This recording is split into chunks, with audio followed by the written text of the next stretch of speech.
So I'm sitting in Hyderabad on the sets of Sardar Gabbar Singh with the one and only power star Pawan Kalyan. Mr. Kalyan, thank you for first of all talking to us. I believe Thank you you, haven't ma'am. given an interview in a long time. I feel a little shy to give interviews. That's it. No. You're shy. Not shy. I don't feel like talking much about myself. That's the reason. You don't enjoy. Not that I don't enjoy. Somehow I feel I do my work and just go back. That's it. There's not much to say other than doing the work. That's what I feel. So I'm going to give the uninitiated a little bit of introduction to this personality sitting with me. 2016 is Mr. Kalyan's 20th year in the movies, but in 2 decades he's only done 20 films, which is not a lot at all. It's less. It's very less. And we could be here all day and I could be telling you about his box office and the fans that he has. But instead, I'm just going to read out a few of his dialogues, the most popular ones, to give you a sense of who this is. In one film, he says, just because a lion, of course, this is translated from Telugu, just because a lion is sleeping, you don't make a braid with its mane. I love it. I don't follow trends, I create my own. And here's my personal favorite from the film Gabbar Singh. When the bad guy tells Mr. Kalyan, you don't know how popular I am in this region, Mr. Kalyan replies, popularity is like a passing cloud. When the climate heats up, it will melt down. I am like the sky, rain or thunderstorm, I'll always be the same. Is that true of you? Are you the same? I don't know. For me, for a film, it's kind to entertain audience. Maybe that's how people write. At my personal level, I just don't think anything. I just do my job. That's it. I don't. I happen to be an accidental actor, so I was not supposed to be an actor. I read that you liked gardening and you wanted Yeah, to... actually, my passion was gardening and farming. Maybe I wanted to be a farmer all through my life. Except that I could become other things. Except that, still I try a little in farming and gardening. So you were a reluctant, accidental actor, but you're doing such an amazing job of it, and which is why you're called the power star. And what I love about that label is it says so much in such a short time. But the truth is, you're not just an actor. I looked at your movie credits. It says stunt choreographer, playback singer, writer, director.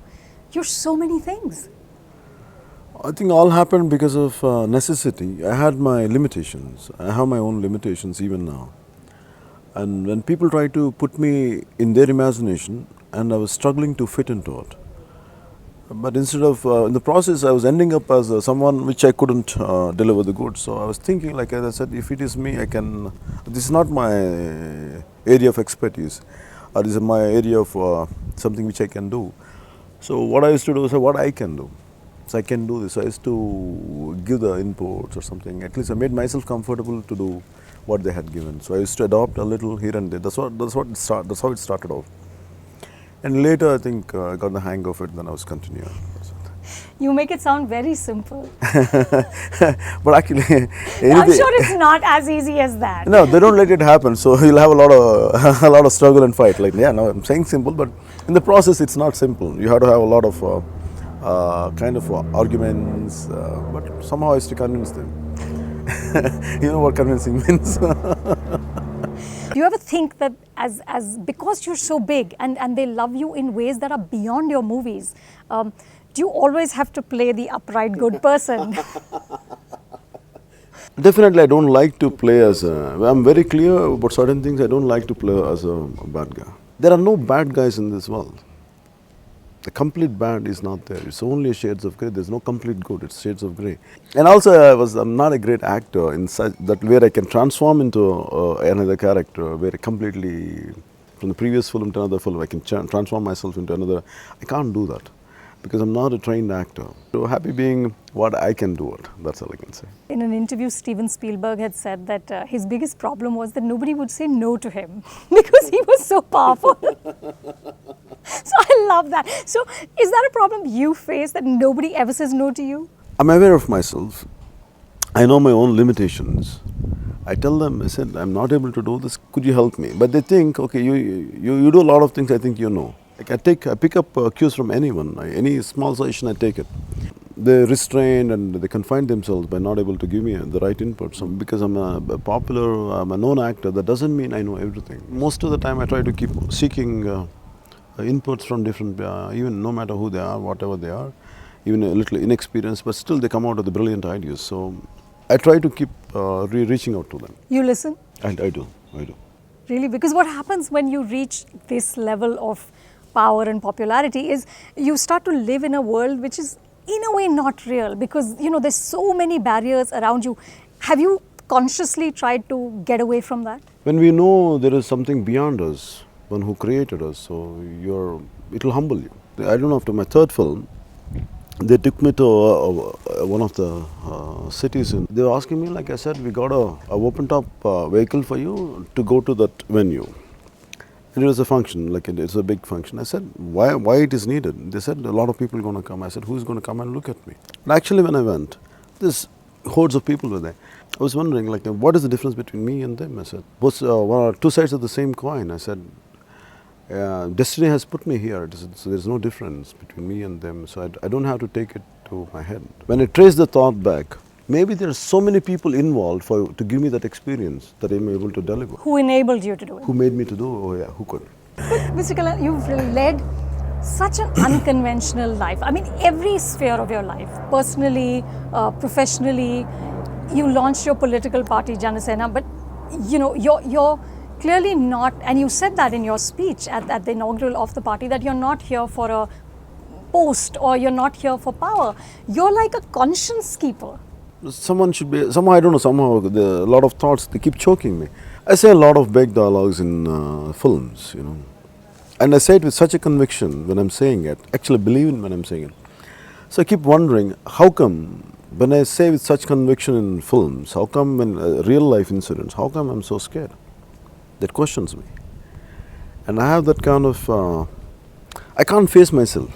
So I think that's what made me restless, that's what choked me, not just in 1 year. All through my childhood, that's what, I had a lot of opinions to say. Maybe I want to say something, I want to be bold, I want to be fearless when something is happening. Maybe that made me to go into a little into politics, maybe a little here and there. I think that's how the genesis of Janasena, I think. In that inaugural speech, you said that home is far. You quoted Tilak. Yeah, Mr. Tilak, yeah. Yeah, and you said home is far and there is darkness around. Yeah. But still there is courage. Is that true for you? Is that what you have, courage? Courage is almost a muscle which expands. If you use it. If you use it. So we pump a lot of iron, we can grow muscle, but the muscle of courage, it's always you have to exercise on it. And always, the courage is always, it can stretch.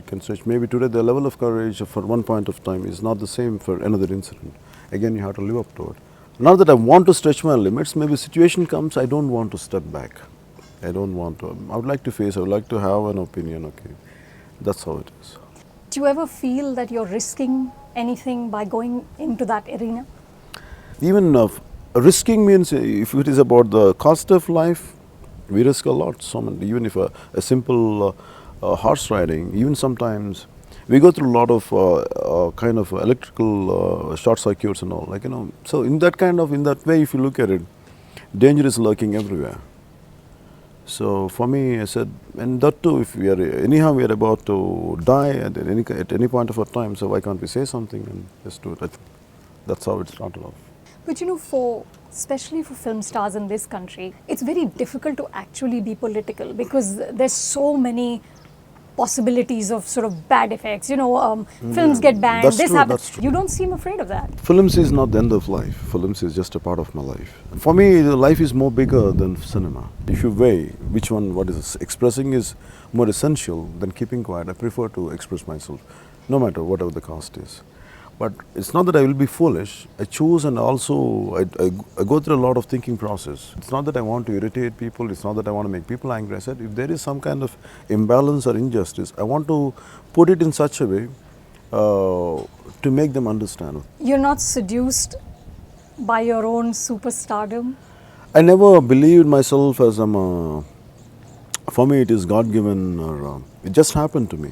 I was reading up about your fans, and they call themselves Pawanists, and they believe in Pawanism. I don't know how it came. So for me, sometimes I find it strange. But Do you ever stop and introspect about why they love you so much?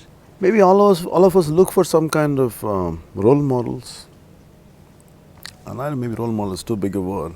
But I never did it consciously. I just did it for myself, not for that someone is going to, it's going to be good for someone, but what I will do, that's what I could do. You followed your heart. I followed my heart. You're handling success very well, but you also handled failure very well. I mean, after the stupendous success of Khushi, you went through almost, 10 years when there wasn't really a big blockbuster. How did you deal with that? I think much before I entered into films, I was telling you, accidentally I was pushed into films.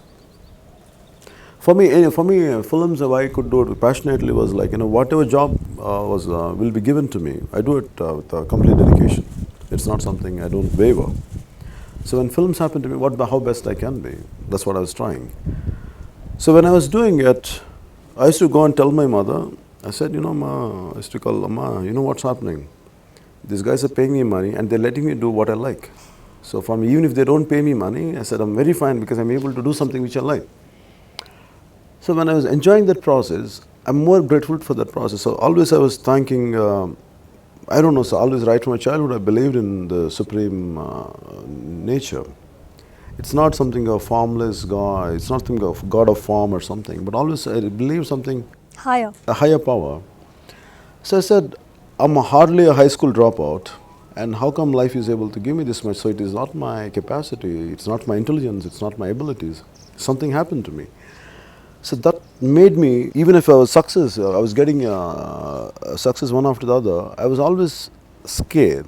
I know this is not mine, it was given to me. Tomorrow a failure comes, and also don't own it. Don't own this success and don't own that failure. I think that's how I went through my failures. And do you plan to direct again? For me, directing a film is confining myself. I prefer to do beyond the director. I know a lot of young talent is there. I can conceive, write, stories and screenplays. That is more better for me. But you're also captain of the ship. Or are you captain of the ship anyway? Films, reviews and conversations. We've got it all on Film Companion. Hit that button below and get your film fix.